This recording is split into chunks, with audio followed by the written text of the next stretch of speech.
SU Abroad students in Paris over the weekend during the terrorist attacks. And as of right now, all SU Abroad students have been deemed safe and back in their respective program cities. SU Abroad student Hannah Gardner is a junior at the SU Abroad London Center, and she was in Paris at the time of the attack. Hannah, thank you for being with us tonight.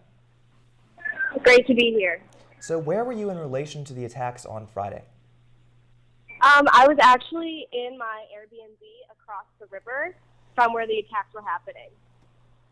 So were you able to leave the city after the attacks, and how long did you have to stay if you were stuck there? We were stuck there about 24 hours. We couldn't leave. The police had alerted us that we weren't supposed to go outside. However, the next morning we saw local citizens walking around and vigils were getting set up.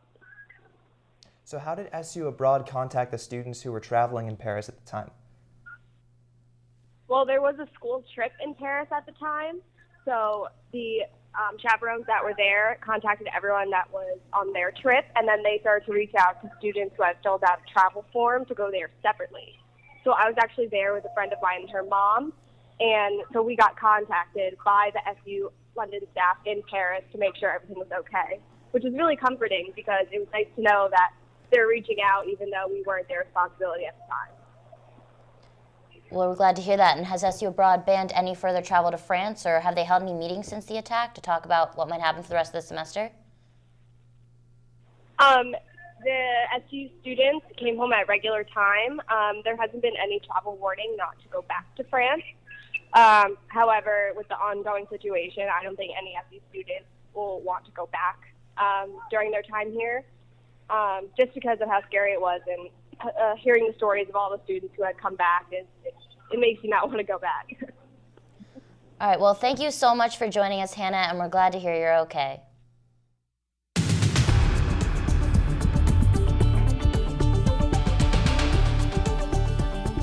The 2015 Remembrance Scholars organized a vigil for the victims of this week's attacks Sunday evening. Nick Papantonis was there and also spoke to an SU Abroad student who was in Paris Friday evening.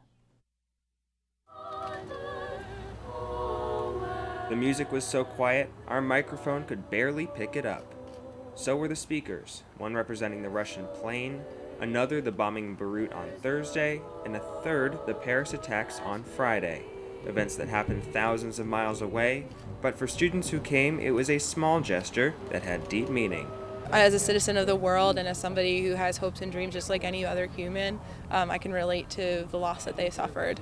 I appreciated that this event had all of the attacks that happened this weekend, not just the attacks on Paris. It was originally organized by the Remembrance Scholars for victims of the Metrojet bombing. Say that another plane crash carrying almost the same amount of people crashed in almost the same amount of way. Why would we not remember that in a similar way? In a similar way we remembered Hannah 103. So it just seemed like the logical and emotionally right thing to do.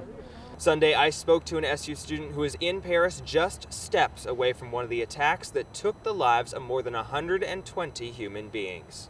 I would say within an hour, everything was closed. Police were everywhere. They shut down every road, every metro station, everything. And then on Saturday, it was interesting. About halfway through the day, people were out and about. Charlotte was eating in a restaurant in the Place de la République, the same square where one of the attacks happened. She said there was a lot of fear and a lot of confusion. Most people only have data in the UK, so we really didn't have any way of knowing besides what the French people were telling us, which really isn't much if you can't understand French. So mostly confusion until we got back to the hotel, and then a lot of fear when we realized we were within 5 or 10 minutes walking distance from where one of the attacks was. Reporting for CitrusTV News, I'm Nick Papantonis.